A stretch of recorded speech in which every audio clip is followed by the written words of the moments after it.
नमस्कार। खरी खरी लेकर हाजिर हूं मैं सर्वमित्रा। भारत के उपराष्ट्रपति जगदीप धनखड़ अक्सर कोई ऐसे बयान दे जाते हैं जिनसे विवाद या तो खड़ा हो जाता है या वो फिर खुद विवादों में फंस जाते हैं। अभी शुक्रवार को धनखड़ जी थे भोपाल में और वहां उन्होंने एक कार्यक्रम में एक बड़ा बयान दिया। उन्होंने ये कहा कि भारत की न्यायपालिका को किसी भी कार्यकारी नियुक्ति में क्यों हस्तक्षेप करना चाहिए या क्यों हिस्सा लेना चाहिए। जगदीप धनखड़ ने कहा कि भारत जैसे लोकतंत्र में देश के चीफ जस्टिस को किसी भी एग्जीक्यूटिव अपॉइंटमेंट में शामिल नहीं होना चाहिए। तो उनका ये कहना है कि जो संसद जो फैसले ले यानी जो कार्यकारी जो भी नियुक्तियां हैं उनको संसद के तरफ से यानी सरकार ही तय करे और उसमें न्यायपालिका का दखल नहीं होना चाहिए। ये बयान जगदीप धनखड़ का आया। बयान उन्होंने खास तौर पर सीबीआई डायरेक्टर को लेकर दिया था। उन्होंने ये कहा था कि भारत जैसे किसी लोकतंत्र में सीजेआई कार्यपालिका की नियुक्ति में कैसे शामिल हो सकते हैं और सीबीआई डायरेक्टर की नियुक्ति प्रक्रिया में सीजेआई का क्या काम है। आपने वो गाना सुना होगा, मेरे अंगने में तुम्हारा क्या काम है। बस उसी अंदाज में जगदीप धनखड़ जी ने ये बोल दिया कि सीबीआई डायरेक्टर की नियुक्ति प्रक्रिया में सीजेआई का क्या काम है। ठीक है, वहां तक तो बात समझ में आती है, लेकिन धनखड़ जी के बयान की जो टाइमिंग है सवाल उस पर उठ रहा है, क्योंकि आप जानते हैं कि देश में इस समय नए चुनाव आयुक्त की प्रक्रिया को लेकर जो सवाल उठ रहे हैं, मामला अदालत में है और इस बीच सरकार ने एक मीटिंग बुला ली है 17 फरवरी को, परसों, जिसमें विपक्ष के नेता यानी राहुल गांधी तो रहेंगे ही, लेकिन उसके अलावा नरेंद्र मोदी जो प्रधानमंत्री हैं और उनके साथ साथ कानून मंत्री अर्जुन राम मेघवाल, ये तीनों शामिल होंगे और ये बैठक में तय करेंगे कि आखिर देश का नया मुख्य निर्वाचन आयुक्त किसे बनाया जाए। आपको बता दूं कि मार्च 2023 में सरकार ने, ये मोदी सरकार ने कानून बनाया था और उसमें नए चुनाव आयुक्त की जो नियुक्ति है उस प्रक्रिया से सीजेआई को बाहर कर दिया था और ये तय किया था कि प्रधानमंत्री और नेता प्रतिपक्ष के साथ साथ एक कैबिनेट मंत्री शामिल होगा, यानी 2 और 1 का अनुपात। 2 लोग सरकार की तरफ से रहेंगे और 1 होगा विपक्ष की तरफ से। जाहिर है जब 2 लोग होंगे सरकार की तरफ से तो विपक्ष का जो भी रहे उसकी जो राय रहेगी उसकी कोई वैल्यू नहीं रहेगी, उसका कोई महत्व नहीं रहेगा। ये बात बिल्कुल साफ है। जब बच्चे भी खेल करते हैं और जब खेलते हैं और टीम आपस में बांटते हैं तो उसमें पूरी ये देखा जाता है कि दोनों टीमों में बराबर के खिलाड़ी रहें ताकि हार जीत जिसके भी उसमें हो वो पूरी काबिलियत से हो। लेकिन यहाँ तो सीधे सीधे ये दिख रहा था कि सरकार ने अपना पल्ला पहले ही भारी कर लिया कि 2 लोग हमारी तरफ से रहेंगे और 1 विपक्ष का रहेगा, तो मर्जी जो चलेगी वो सरकार की चलेगी। और नए चुनाव आयुक्त को लेकर ये जो 17 तारीख को बैठक होने जा रही है, 18 फरवरी को जो अभी जो मुख्य चुनाव आयुक्त है राजीव कुमार वो रिटायर हो रहे हैं और उसके पहले ही सरकार किसी नए नाम पर मुहर लगा लेना चाहती है और 19 तारीख को सुप्रीम कोर्ट इस मामले पर सुनवाई करने वाला है। जो पहले से जो याचिकाएं डली हुई हैं सुप्रीम कोर्ट में उन पर सुनवाई चल रही है और सुप्रीम कोर्ट ने पहले ही कह दिया था कि हम 19 फरवरी को इस पर सुनवाई करेंगे। तो जब सुप्रीम कोर्ट सुनवाई करने वाला है तो फिर सरकार ने ऐसी हड़बड़ी क्यों दिखाई कि वो 17 फरवरी को ही बैठक करने जा रही है। और जगदीप धनखड़ का जो बयान आया है, क्या ये भी इसी तरफ इशारा कर रहा है कि ठीक है, बात उन्होंने सीबीआई डायरेक्टर को लेकर कही, लेकिन क्या ये बात चुनाव आयोग को लेकर भी जगदीप धनखड़ क्या इशारा कर रहे हैं? क्या ये बात सीधे सीधे विपक्ष को एक संकेत है कि अब आपके हल्ला गुल्ला मचाने से कुछ नहीं होगा और हमको जो करना है वो हम करके रहेंगे।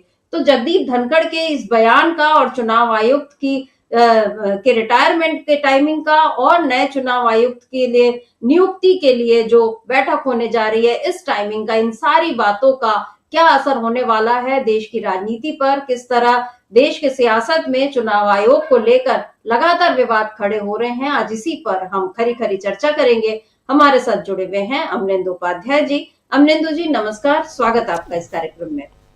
अमलेंदु जी, अभी कुछ दिनों पहले संसद में राहुल गांधी ने ये बात कही थी कि अभी बैठक होगी उसमें मैं रहूंगा, नरेंद्र मोदी रहेंगे, अमित शाह रहेंगे, तो ऐसे में मैं क्या कर लूंगा। ये बात राहुल गांधी ने संसद में कही थी, यानी ये बात सीधे सीधे ऑन रिकॉर्ड शामिल है कि सीजेआई को इस प्रक्रिया से क्यों बाहर रखा गया। इसके पहले लगातार हम देख रहे हैं कि जो विपक्षी सांसद हैं वो लगातार इस मामले पर सवाल उठा रहे हैं और ऐसा नहीं है कि ये लोकसभा चुनाव या महाराष्ट्र या हरियाणा हारने के बाद ये सवाल उठ रहे हैं। ये सवाल लोकसभा के समय से उठ रहे हैं, बल्कि 2023 से उठ रहे हैं। उसके बावजूद एक जो सरकार की धनखड़ जी का ये जो बयान आया है सीबीआई डायरेक्टर को लेकर, जो वो ये कह रहे हैं कि कार्यपालिका के मामले में न्यायपालिका की भागीदारी जो है वो संवैधानिक विरोधाभास है, ये बात उन्होंने कही। और ये कह रहे हैं कि पहले जब ऐसे फैसले लिए जाते थे उसका मतलब था कि तत्कालीन कार्यपालिका ने न्यायपालिका के आगे घुटने टेक दिए थे, जबकि हम जानते हैं कि भारत में हमेशा से जो बना हुआ है कार्यपालिका, न्यायपालिका, विधायिका, इन तीनों के बीच अच्छा समन्वय होता रहा है। कभी इस तरह की जब बात उठी भी तो सुप्रीम कोर्ट ने जो फैसले दिए उसको मान्य किया गया। अब यहाँ पर धनखड़ जी का ये बयान, खुद वो उपराष्ट्रपति हैं, राज्यसभा में सभापति हैं, खुद वकील रह चुके हैं, राज्यपाल पहले रह चुके हैं, यानी संवैधानिक पदों पर बने हुए हैं वो और संविधान को भी अच्छे से जानते हैं। उसके बावजूद ऐसा बयान, क्या मायने निकाला जाए इसका? देखिए समिता जी, जगदीप धनखड़ साहब का बयान जिस समय आया है उसकी टाइमिंग पर भी सवाल है और जगदीप धनखड़ साहब कहना क्या चाहते हैं उस पर भी सवाल है। जगदीप धनखड़ साहब के वक्तव्य को अगर आप संविधान के अंगों की आपस की जो एक तरह से कहा जाए तनातनी है उसके आलोक में अगर देखें तो जगदीप धनखड़ साहब का बयान सही प्रतीत होता है कि भाई किसी भी संविधान के एक अंग को दूसरे अंग के मामले में हस्तक्षेप नहीं करना चाहिए। कार्यपालिका को न्यायपालिका में नहीं करना चाहिए, न्यायपालिका को कार्यपालिका में नहीं करना चाहिए और विधायिका में नहीं करना चाहिए। बहुत अच्छी बात है और ये तभी होता है कि जब सारे अंग संविधान के स्वतंत्र रूप से और निष्पक्ष तरीके से काम करते हैं और कोई भी अंग जो है वो अपने दायित्वों का निर्वाह करना नहीं छोड़ता है या अपने दायित्वों से नहीं हटता है। ये परिस्थितियाँ उस समय होती हैं जब भी संविधान का कोई एक अंग कमज़ोर पड़ता है या अपने काम का निर्वाह ठीक से नहीं करता है, तब संविधान का दूसरा अंग जो है वो हस्तक्षेप करने लगता है ताकि बैलेंस बना रहे और वो बैलेंस गड़बड़ाए नहीं। ये एक सामान्य सा सिद्धांत है, सामान्य सा एक नियम है और इसी नियम के तहत सीजीआई के मामले में, चाहे वो चुनाव आयोग के आयुक्तों के मामले में हो, उसमें यह तय किया गया कि सीजीआई उसमें रहेंगे और सुप्रीम कोर्ट ने इस पर आदेश पारित किए थे। अब इस तरीके से देखा जाए तब तो सीजीआई इनका जगदीप धनखड़ साहब का वक्तव्य ठीक मालूम पड़ता है कि भाई हस्तक्षेप नहीं करना चाहिए। लेकिन यहाँ जगदीप धनखड़ साहब बहुत कहा जाए कि एक तरीके से समझदारी के साथ, बहुत चतुराई के साथ बॉल जो है वो किसी दूसरे कोर्ट में फेंक रहे हैं और चर्चा कहीं और करना चाहते हैं। समिता जी, एक याचिका सुप्रीम कोर्ट में गई हुई जिसका आपने भी जिक्र किया कि जो चुनाव आयुक्तों की नियुक्तियां होती हैं उसमें सीजीआई को क्यों हटाया गया, उस पर बहस के लिए 19 तारीख लगी है, 19 फरवरी वो तारीख लगी होनी है। तो उस पर सुप्रीम कोर्ट ने कहा था कि हम समझते हैं कि जो भी कुछ हो रहा है वो ठीक होगा और अगर कुछ गड़बड़ हुआ है तो वो ठीक किया जाएगा और सरकार से उस पर जवाब मांगा गया है। यानी ये समझ में आ गया है जगदीप धनखड़ साहब को कि सुप्रीम कोर्ट में ये मामला जाएगा तो सुप्रीम कोर्ट इसको फैसले को पलट सकता है। उससे पहले ही नियुक्ति कर दी जाए मुख्य चुनाव आयुक्त की, ताकि सुप्रीम कोर्ट में जाके ये कहा जाए कि अब तो नियुक्ति हो चुकी है। इसलिए ये बयान इस तरीके का आया है और एक नई बहस छेड़ने की कोशिश की जा रही है। मैं फिर कहूँगा कि अगर संविधान के अंगों के आपस में प्रतिस्पर्धा या संघर्ष के तौर पर देखा जाए तो जगदीप धनखड़ साहब का बयान संविधान के उस संघर्ष के आलोक में सही प्रतीत होता है, लेकिन मंशा उनकी वो नहीं है जो वो कहना चाहते हैं। मंशा उनकी दूसरी है और मंशा ये है कि न्यायपालिका सरकार के मामलों में उस तरीके से हस्तक्षेप ना करे, सरकार को अपनी मनमर्जी करने दे। मंशा उनकी ये है। सीबीआई के प्रमुख के में भी जब सीबीआई के प्रमुख के में जब सीजीआई को शामिल किया गया, उसके पीछे मंशा ये थी कि चूंकि सीबीआई एक संवैधानिक संस्था है और वो तमाम मामलों की जांच करती है और ऐसे मामले होते हैं जिस पर सीधा सीधा सरकार का नियंत्रण होता है, सरकार के उसमें लाभ और सरकार के उसमें स्वार्थ भी छिपे होते हैं। और पहले ये कहा जाता रहा है, सुप्रीम कोर्ट ने खुद कहा था कि सीबीआई जो वो सरकार का तोता बन गया है।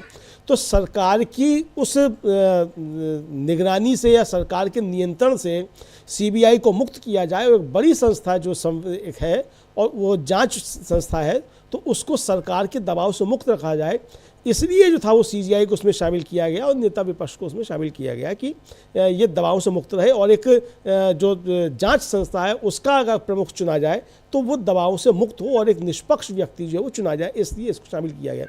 यानी उस समय भी मंशा यही थी कि सरकार के दबाव जो है जो होते हैं नियुक्तियों में, उन नियुक्तियों से जी। सरकार के दबाव नहीं रहे, इसलिए ये नियुक्तियां की गई थी। अब जगदीप धनखड़ साहब उसको बॉल को दूसरी तरफ फेंकना चाहते हैं और सीबीआई के डायरेक्टर के बहाने उनका जो निशाना है वो चुनाव आयोग की नियुक्तियों पर है। चुनाव आयोग सरकार की संस्था नहीं है, कार्यपालिका का काम नहीं है चुनाव आयोग का, लेकिन जगदीप धनखड़ साहब बहस खड़ा करना चाहते हैं चुनाव आयोग के मसले को लेकर भी, चुनाव आयुक्तों की नियुक्तियों को लेकर भी, क्योंकि चुनाव आयोग स्वतंत्र संवैधानिक संस्था है, सरकार का अंग नहीं है, इसलिए भी वहाँ हस्तक्षेप हो सकता है न्यायपालिका का, चूँकि एक स्वतंत्र संवैधानिक संस्था है।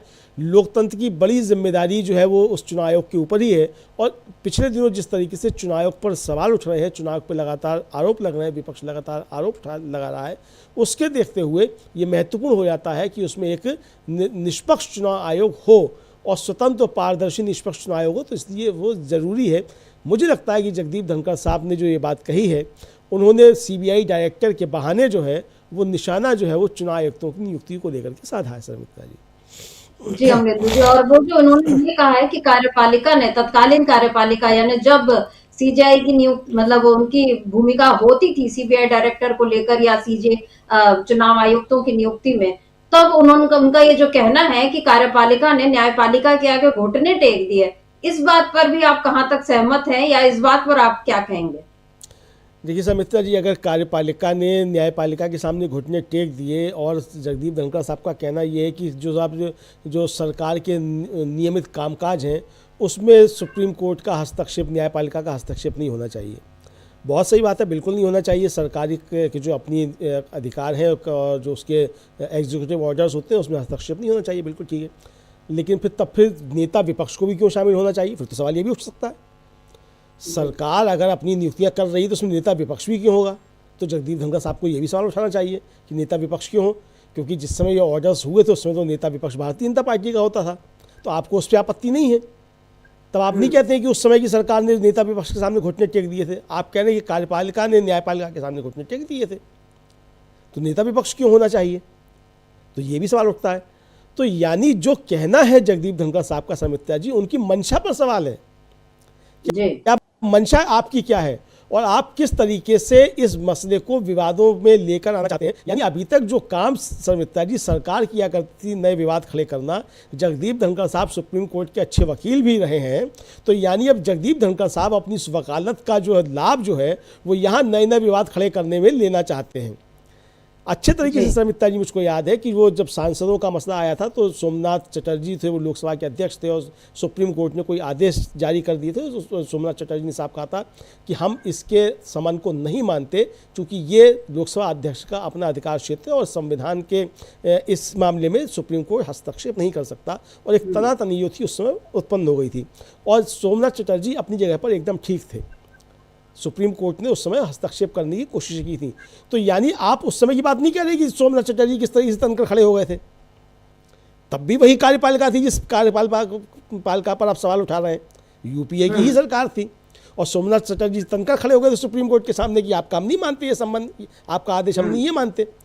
तो जगदीप धनखड़ साहब कहना क्या चाहते हैं और किस तरीके से तथ्यों को तोड़ मरोड़ कर पेश कर रहे हैं, ये सवाल उठता है शर्मिष्ठा जी। तो मैं फिर कहूँगा कि जगदीप धनखड़ साहब की संवैधानिक जो व्यवस्थाएं हैं उसके आलोक में बात गलत नहीं है, लेकिन उनकी मंशा जो है वो जो साबित करने की है, उस मंशा पर सवाल है। चूंकि आप तोपों का मुंह जो है वो कहीं और मोड़ना चाहते हैं और किसी और बहाने से तुम मोड़ना चाहते हैं। अगर आप उस समय की कार्यपालिका पर ये सवाल उठा रहे हैं कि उस समय से आप कार्यपालिका ने जो था न्यायपालिका के सामने सरेंडर कर दिया और न्यायपालिका ने आदेश दिया कि सीबीआई के डायरेक्टर की नियुक्ति में जो आदमी जो होगा मतलब सीजीआई होगा, तो आपको फिर सोमनाथ चटर्जी की भी बात करनी चाहिए कि उस समय कार्यपालिका जो थी किस तरीके से, विधायिका जो थी उस समय किस तरीके से तनकर खड़ी हुई थी सुप्रीम कोर्ट के सामने, न्यायपालिका के सामने। तो फिर वही बात है कि न्यायपालिका के जो तीन अंग हैं, विधायिका, कार्यपालिका और न्यायपालिका, तीनों के अपने अपने अधिकार क्षेत्र हैं और कोई भी एक दूसरे के अधिकार क्षेत्र में हस्तक्षेप, दखलंदाजी नहीं करता है। दखलंदाजी तभी होती है जब संविधान का एक अंग या तो अपने कर्तव्य का पालन नहीं कर पाता है या संविधान में जो व्यवस्थाएं दी हैं उनका बेजा इस्तेमाल करता है। आज जो इस सरकार के ऊपर सवाल उठ रहे हैं वो इस सरकार के ऊपर यही सवाल उठ रहे हैं कि ये सरकार जो है, जो संविधान प्रदत्त अधिकार हैं उनका बेजा इस्तेमाल कर रही है और संविधान से परे जाकर काम कर रही है। इसलिए न्यायपालिका को सरकार के जो एग्जीक्यूटिव ऑर्डर्स हैं उनमें भी हस्तक्षेप करना पड़ रहा है ताकि सरकार निरंकुश ना हो जाए। और ये संविधान के हर अंग की जिम्मेदारी है कि संविधान का कोई भी अंग निरंकुश ना होने पाए। इसलिए न्यायपालिका को कार्यपालिका के एग्जीक्यूटिव ऑर्डर्स में हस्तक्षेप करना पड़ रहा है। सरकार अगर संविधान के अनुसार चले, असंवैधानिक काम सरकार अगर ना करे, संविधान में जो उसको शक्तियां प्राप्त हैं उनका दुरुपयोग ना करे, जाहिर सी बात है कि न्यायपालिका को इसमें हस्तक्षेप करने की आवश्यकता नहीं पड़ेगी। जो जगदीप धनखड़ साहब को ये भी कहना चाहिए कि सरकार संविधान के दायरे में रहकर काम करे। और तीसरी जो सबसे बड़ी बात है सर मित्रा जी, कि जगदीप धनखड़ साहब भी संविधान के जो संस्थाएँ हैं उनका एक अंग है। और जगदीप धनखड़ साहब भी अगर न्यायपालिका पर कोई सवाल उठा रहे हैं तो ये भी एक नए संघर्ष को न्योता दे रहे हैं। तो जगदीप धनखड़ साहब को अपने संवैधानिक पद की मर्यादा का ध्यान रखते हुए संविधान के 3 अंगों के बीच में कोई लड़ाई कराने की चेष्टा नहीं करनी चाहिए, ऐसा भी है।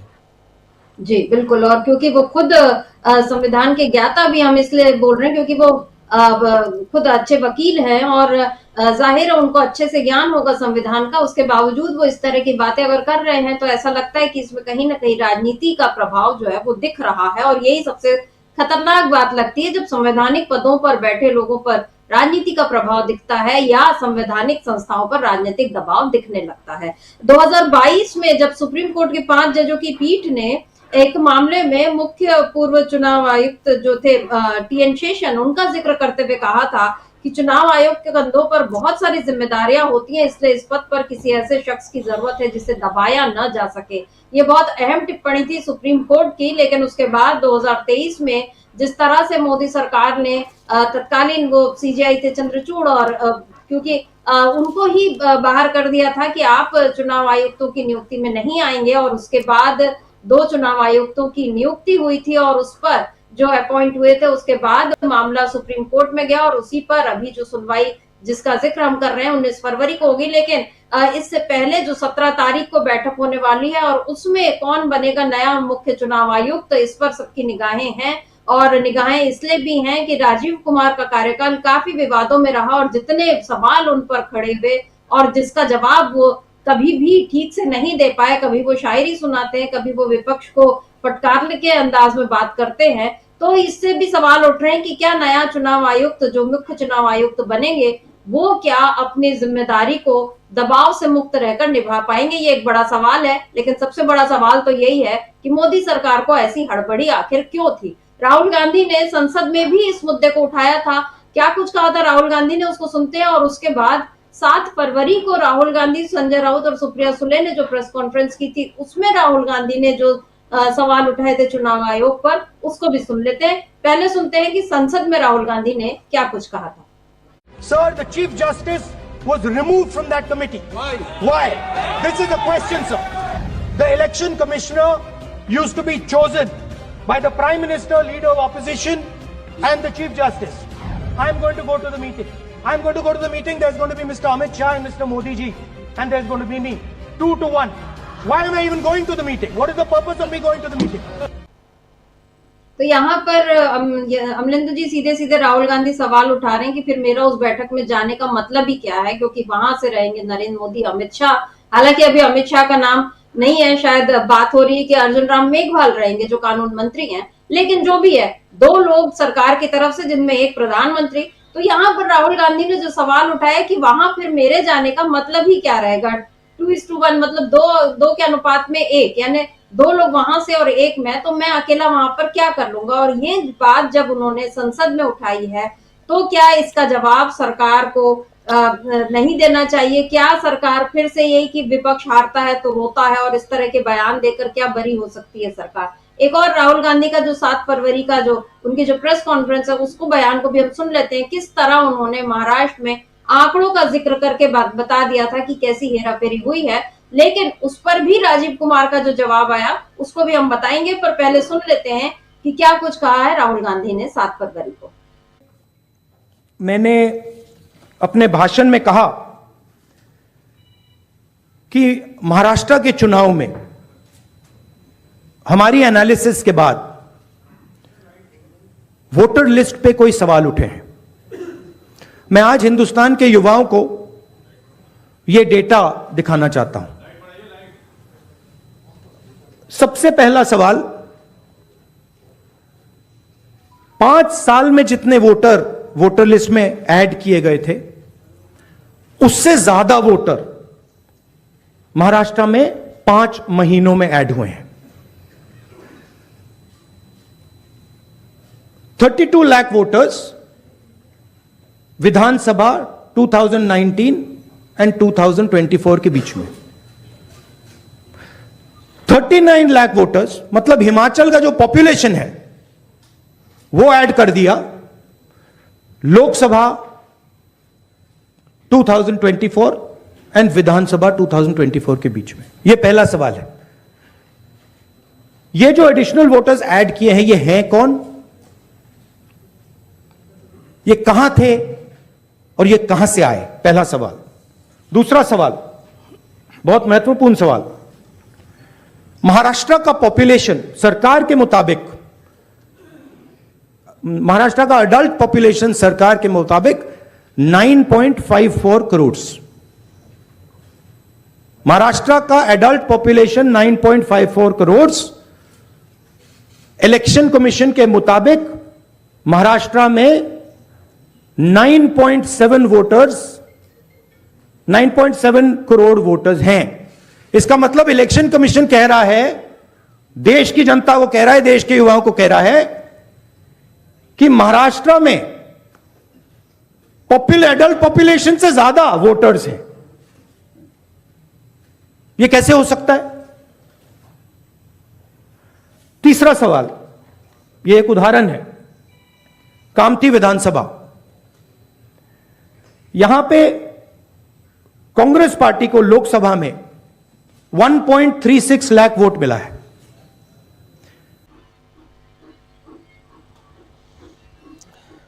तो अमलिंदु जी, ये जो राहुल गांधी ने पूरे उदाहरण दिए, बताया, सवाल उठाए, और एकदम वाजिब सवाल ये है कि किस तरह से आखिर जो एडल्ट पॉपुलेशन है उससे ज्यादा वोटर कैसे हो सकते हैं। इस सवाल का जवाब राजीव कुमार ने जिस अंदाज में दिया, उन्होंने ये कहा कि लोकसभा और ये जो वोटर लिस्ट को लेकर आखिर इतना हल्ला क्यों हो रहा है। वोटर टर्नआउट में बूथ स्तर के अफसरों सहित लाखों अधिकारी डेटा तैयार करते हैं। राजीव कुमार का ये कहना है कि अगर इस डेटा में कोई भी गड़बड़ी होगी तो वो तुरंत पकड़ाई में आ जाएगी।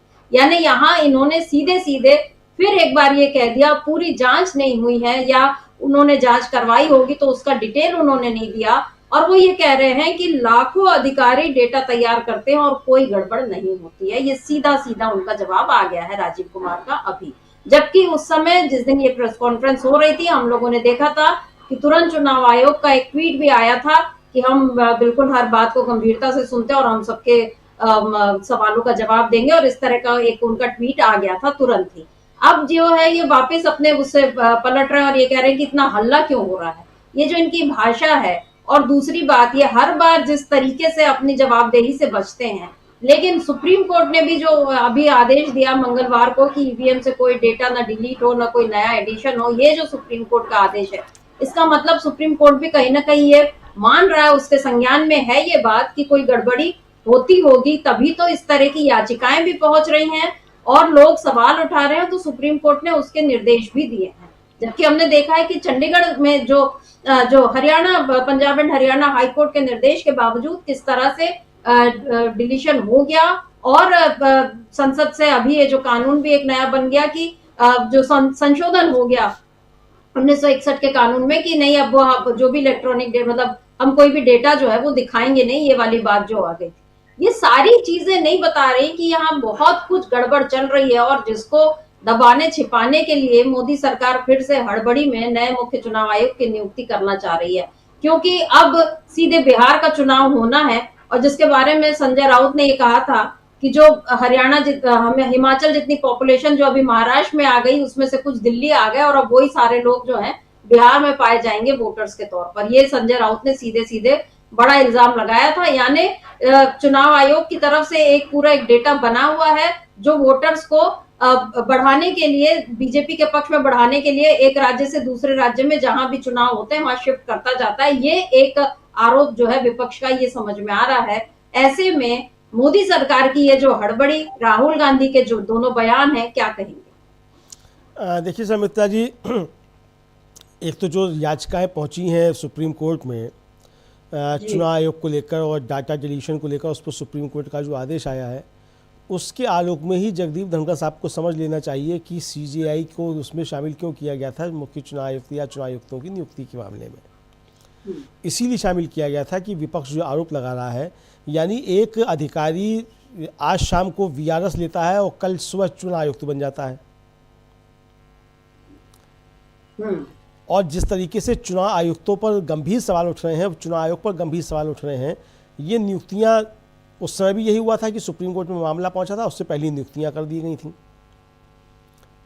तो यानी जो सवाल उठ रहे हैं वो सवाल वाजिब है और सवाल गलत नहीं है, और इसीलिए सीजेआई का उसमें होना जो था वो किया गया था। भाई अगर ठीक है सीजेआई उसमें नहीं हुआ, हमने मान लिया कि आप कहते हैं आप सीजेआई को जो उसमें मतलब न्यायपालिका को हस्तक्षेप नहीं करना चाहिए, तो फिर नेता विपक्ष के अलावा मतलब 4 लोग अगर उसमें होने चाहिए कमेटी में, तो चौथा नाम जगदीप धनखड़ साहब बताएं कि कौन निष्पक्ष हो सकता है जिसको उसमें शामिल किया जाए। जगदीप धनखड़ साहब तो नहीं हो सकते हैं, वो तो सरकार की तरफ से बैटिंग कर रहे हैं, तो कौन हो सकता है वो बताएं। इसीलिए ज़रूरी है। और राहुल गांधी ने जो सवाल उठाए थे सुमित्रा जी, जो चुनाव आयोग को लेकर, और चुनाव आयोग ने जिस तरीके से उसके जवाब दिए थे, ये सारी बातें एक दूसरे से मिली हुई हैं। यानी जगदीप धनखड़ साहब का सीबीआई के डायरेक्टर की नियुक्ति पर सवाल उठाना, राहुल गांधी का चुनाव आयोग पर सवाल उठाना, सुप्रीम कोर्ट का डाटा डिलीशन ना करने का आदेश देना, और सुप्रीम कोर्ट ने तो साफ साफ चुनाव आयोग से कहा कि भाई आप हमारा आदेश समझ क्यों नहीं पाए। चुनाव आयोग से कहा कि हमारा जो आदेश था वो स्पष्ट था, आपको कोई डाटा डिलीट नहीं करना था, और आप इतनी हड़बड़ी में क्यों रहते हैं, समझ क्यों नहीं पाते हैं। यानी बहाना जो बनाया गया वो ये कि सुप्रीम कोर्ट का जो था आदेश ये था कि आप ईवीएम की जांच करा दीजिए। ईवीएम की जांच नहीं, वो डाटा जो उसकी जांच करानी थी, और इसीलिए अब कहा गया है कि आप डाटा कोई डिलीट नहीं करेंगे। पहले भी कहा गया था 45 दिन तक आप सब चीज़ सील करके रखेंगे। जब आपने डाटा डिलीट कर दिया तो आपने सुप्रीम कोर्ट के आदेश का तो वैसे ही पालन आपने नहीं किया। जब आपने डाटा डिलीट कर दिया मतलब सील नहीं रखा आपने 45 दिन तक, 7 दिन में ही जब आपने कर दिया। हम लोगों ने उस दिन भी चर्चा की थी सुमित्रा जी कि वो युगेंद्र पवार जो बारामती से चुनाव लड़े, उन्होंने 9 लाख रुपया जमा कर दिया था, और उसके बाद बताया गया कि वो तो डाटा हमने डिलीट कर दिया, मॉक पोल करा के आप ईवीएम की जाँच करा ली। अरे जाँच तो उसी डाटा क्यों नहीं दी जो आपने डिलीट कर दिया। इसीलिए चुनाव आयुक्तों की नियुक्ति पे जो सवाल है, और उसमें जो सुप्रीम कोर्ट के चीफ जस्टिस को होना चाहिए, इसीलिए होना चाहिए था। तो ये सारे सवाल एक दूसरे से मिले हुए हैं, और इन सारे सवालों पे चूंकि अब सरकार घिरी हुई दिख रही है, सुप्रीम कोर्ट में सवाल जाना है, उस पर आना है, इसीलिए अब जो है जगदीप धनखड़ साहब का इस तरीके का सुमित्रा जी बयान आ रहा है।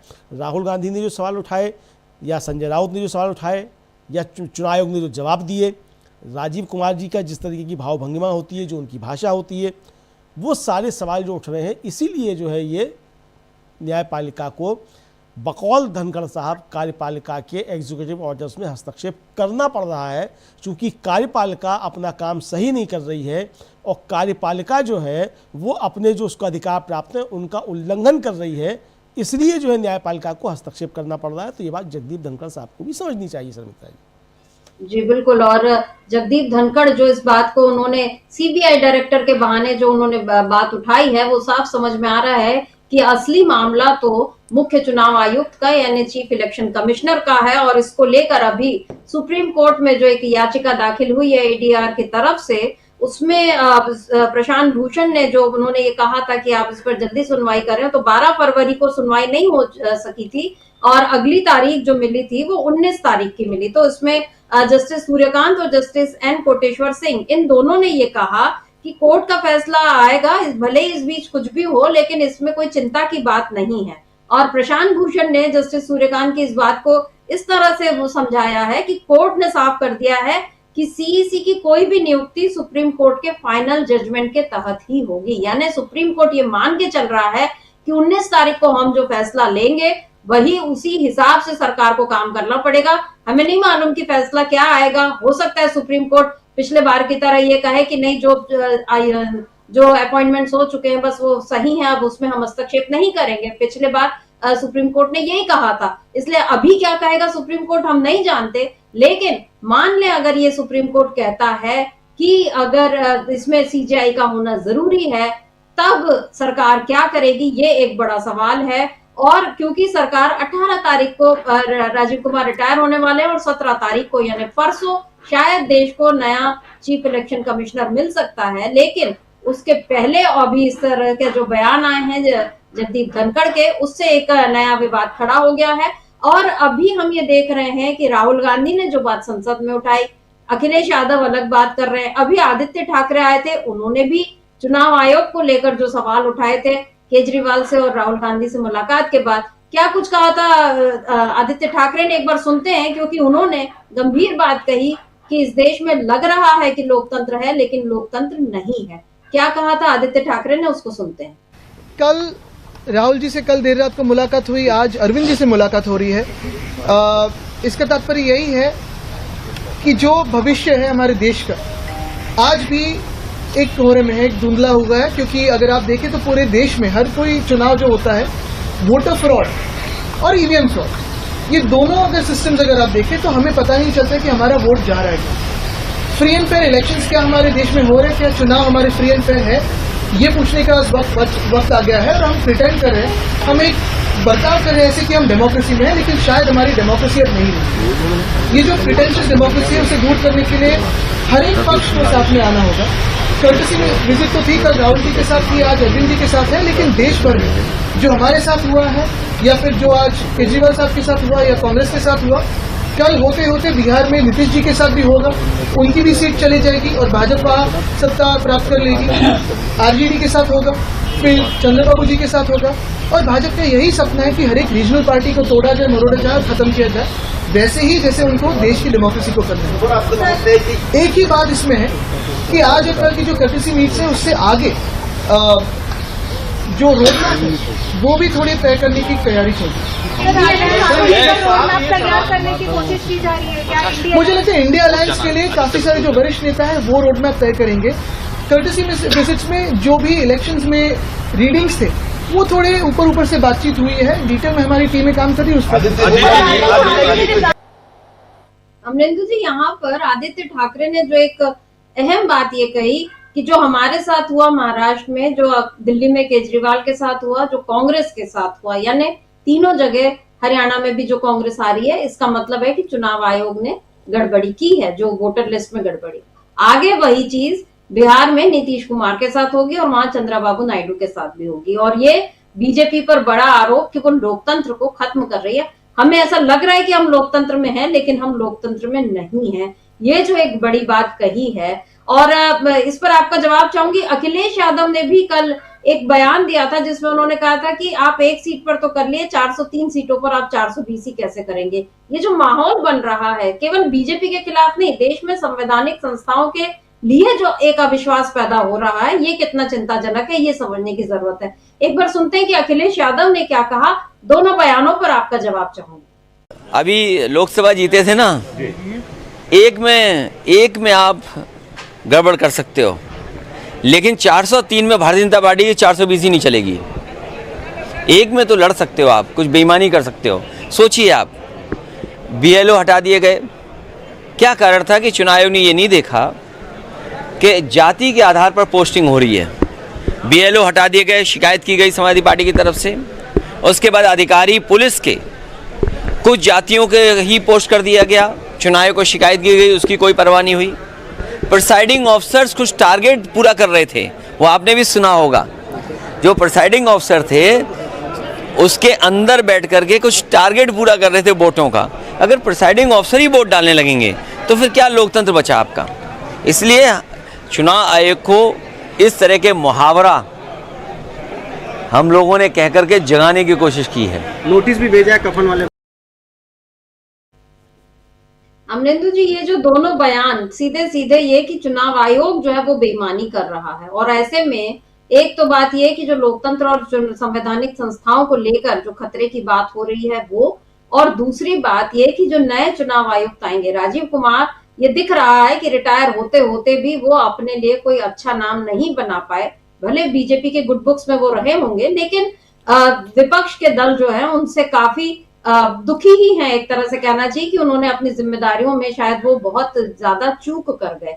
यहाँ पर अब नए चुनाव आयुक्त को कितनी चुनौतियों का सामना ऐसे में करना पड़ेगा? क्या वो भी एक तरह से शायरी सुनाकर बच पाएंगे, या उनको पहले ही विपक्ष के इन सारे सवालों के जवाब तरीके से उनको तैयार रखने होंगे? क्या कहेंगे?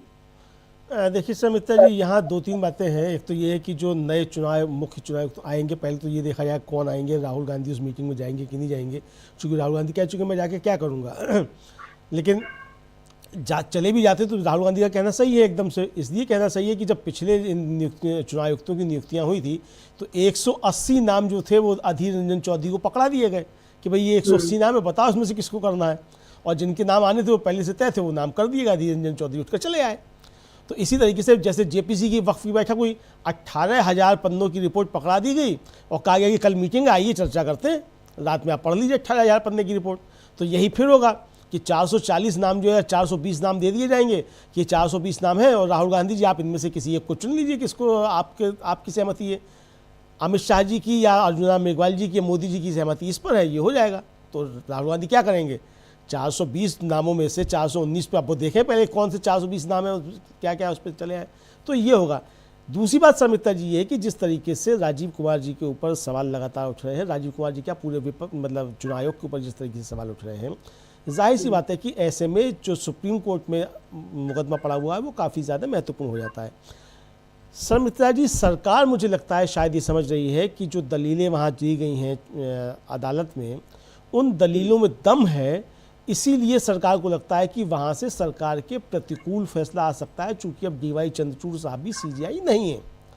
जी। इसीलिए सरकार ने जल्दबाजी में 17 तारीख को ही बैठक बुला ली है ताकि 17 तारीख को नाम फाइनल कर दिया जाए। और जैसा पिछली बार हुआ था कि तुरंत नाम फाइनल हुआ, तुरंत जो थे वो शपथ दिला भी दी गई चुनाव आयुक्तों को, तो अभी ये किया जाएगा। 17 तारीख को बैठक बुलाई गई है, 17 तारीख को नाम फाइनल होंगे, 17 तारीख को ही नए मुख्य चुनाव आयुक्त को शपथ दिला दी जाएगी और फिर सुप्रीम कोर्ट में जाकर सरकार की तरफ से कहा जाएगा कि आपका जो आदेश आएगा वो आगे आता रहेगा, फिलहाल हमने नियुक्ति कर दी है और ये उनको शपथ दिला दी है। लेकिन समिता जी, मैं यहाँ याद दिलाना चाहूँगा कि अभी हफ्ते भर पहले ही सुप्रीम कोर्ट का एक और आदेश आया है। अब वो आदेश है जो राष्ट्रीय होम्योपैथी आयोग है, उसके अध्यक्ष थे डॉक्टर अनिल खुराना, उनकी नियुक्ति की गई थी और उनकी नियुक्ति को सुप्रीम कोर्ट ने अवैध ठहराते हुए उनकी नियुक्ति खारिज कर दी। जिस तरीके से चुनाव आयोग है एक स्वतंत्र संवैधानिक संस्था है, राष्ट्रीय होम्योपैथी आयोग भी एक आयोग है, उसके अध्यक्ष की नियुक्ति को सुप्रीम कोर्ट ने रद्द कर दिया, अवैध ठहरा दिया और 1 हफ्ते का समय दिया कि आप 1 हफ्ते में अपने काम निपटा लीजिए और आप पद छोड़ दीजिए। तो अगर नियुक्ति हो भी जाती है तो सरकार को यह ध्यान रखना चाहिए कि अगर सुप्रीम कोर्ट का कोई इस तरीके का फैसला आना है या सरकार के तर्क वहाँ नहीं ठहरते हैं, सुप्रीम कोर्ट कोई इस पर फैसला देता है, तो फिर सुप्रीम कोर्ट ये फैसला कर सकता है कि वो कानून जो आपने संसद ने पास कर लिया था वो उस पर सुप्रीम कोर्ट उसको नल एंड वाइड कर सकता है, चूँकि सुप्रीम कोर्ट के पास ये अधिकार है। और फिर एक खेल शुरू हो जाएगा, फिर सुप्रीम कोर्ट के नियम को जो है आपको मानना पड़ेगा, फिर आप उसको रद्द करके फिर आप जा सकते हैं कि आप फिर से पास करा लें उसको। लेकिन अब वो पास कराना इतना आसान नहीं होगा, तो फिर एक नया संघर्ष छिड़ सकता है। लेकिन ये ध्यान रखना पड़ेगा कि जैसे राष्ट्रीय होम्योपैथी आयोग के अध्यक्ष की नियुक्ति को सुप्रीम कोर्ट ने रद्द किया है, उसी तरीके से मुख्य चुनाव आयुक्त की नियुक्ति को भी सुप्रीम कोर्ट रद्द कर सकता है। तो ये बात ध्यान में रखनी पड़ेगी। तो इसीलिए जो हड़बड़ाहट सरकार की तरफ से दिखाई जा रही है समिता जी, वो हड़बड़ाहट इसीलिए दिखाई जा रही है, वरना ऐसी क्या आवश्यकता थी भाई 18 तारीख को रिटायर हो जाएंगे मुख्य चुनाव आयुक्त, आप 3 दिन बाद भी नियुक्ति कर सकते हैं। अभी कोई चुनाव भी नहीं है, बिहार का चुनाव 6 महीने बाद है, तो 6 महीने बाद के लिए अब बाकी 2 चुनाव आयुक्त ऑलरेडी हैं ही, तो उन 2 में जो भी सीनियर होगा या दोनों मिलकर जो है मुख्य चुनाव आयुक्त का काम संभाल सकते हैं। पहले भी तो हुआ था कि एक जो थे उन्होंने इस्तीफा दे दिया और एक जो थे वो चले गए, तो रिटायर हो गए, तो अकेले राजीव कुमार रह गए थे, तो अकेले राजीव कुमार भी तो काम देख रहे थे, फिर आपने 2 चुनाव आयुक्तों की नियुक्तियाँ की। तो इसी तरीके से अगर मुख्य चुनाव आयुक्त नहीं रहेंगे तो बाकी 2 चुनाव आयुक्त जो आपके ही नियुक्त किए हुए हैं, इसी सरकार के नियुक्त किए हुए हैं, तो वो भी काम देख सकते हैं। तो क्या सरकार को राजीव कुमार पर ही ज़्यादा भरोसा है और जो 2 चुनाव आयुक्त हैं उन पर भरोसा नहीं है? ये सवाल भी फिर उठता है कि जो आपने ही 2 अन्य चुनाव आयुक्त नियुक्त किए, क्या आपको उन पर भरोसा नहीं है? जो आपको मुख्य चुनाव आयुक्त की नियुक्ति करनी है, क्या राजीव कुमार की फिर से नियुक्ति होती है? बहुत सारे सवाल इस तरीके के उठ सकते हैं। तो ये सरकार की घबराहट को यहाँ पर जो है वो दिखाई पड़ रही है। और इसीलिए जगदीप धनखड़ साहब का बयान जो आया है संमित्रा जी, वो भी सरकार की घबराहट की ही जो है वो एक तरह से कहा जाए प्रस्फुटन जो है उसको आप कह सकते हैं, परिलक्षण जो है वो जगदीप धनखड़ साहब के वक्तव्य में हो रहा है। तो बहुत सारे सवाल हैं और सरकार चूँकि घिरी हुई है, इसीलिए जगदीप धनखड़ साहब कुल मिलाकर एक तरीके से देखा जाए वो कार्यपालिका और न्यायपालिका के विवाद की तरफ जो है ले जाना चाहते हैं। मंशा उनकी जो है वो कार्यपालिका और न्यायपालिका की शक्तियों के बंटवारे की जो है ठीक तरीके से इस पर नहीं है। मंशा उनकी जो है वो सरकार की निरंकुशता जारी रहे, इस पे है। इसलिए जगदीप धनखड़ साहब के वक्तव्य पर सवाल उठाने सकते हैं। जी बिल्कुल, और सरकार घबरा क्यों रही है ये भी एक बड़ा सवाल है। चुनाव दर चुनाव तो बीजेपी जीतते आ रही है। आपने महाराष्ट्र जीत लिया, हरियाणा जीत लिया, दिल्ली आपने जीत लिया, दिल्ली में 27 साल बाद आपकी सरकार बन गई, उसके बाद क्यों घबराहट है? इसका मतलब है कि आप भी जानते हैं, यानी सरकार जानती है कि भीतर भीतर उसने कुछ ऐसा किया है जिसकी पोल आने वाले वक्त में खुल सकती है, और इसीलिए शायद, और अभी जबकि सुप्रीम कोर्ट में भी डी.वाई. चंद्रचूड़ नहीं, संजीव खन्ना जो है वो मुख्य न्यायाधीश हैं, और उनके जो रिकॉर्ड है वो भी ये बताता है कि जिस तरह से वो पूरे नियमों के पाबंद हैं, तो वो सारी चीजें जो है ये वो दिख रही हैं कि सरकार को घबराहट इस वजह से भी है कि सुप्रीम कोर्ट में इस समय संजीव खन्ना बैठे हुए हैं, कांग्रेस है, और उसके साथ साथ तमाम विपक्ष जो है, इंडिया गठबंधन के पूरे दल जो है वो मिलकर चुनाव आयोग के खिलाफ लगातार हल्ला बोल करते ही रहते हैं, अलग अलग सवाल उठाते ही रहते हैं, और वो चुनाव जीते या हारे उनके सवाल चुनाव आयोग को लेकर बरकरार हैं।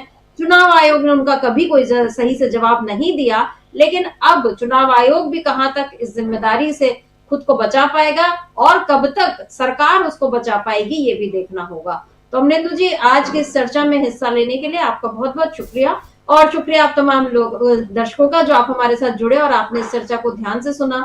आगे भी आप बने रहिए डीवी लाइव के साथ और देखते रहिए डीवी लाइव। नमस्कार।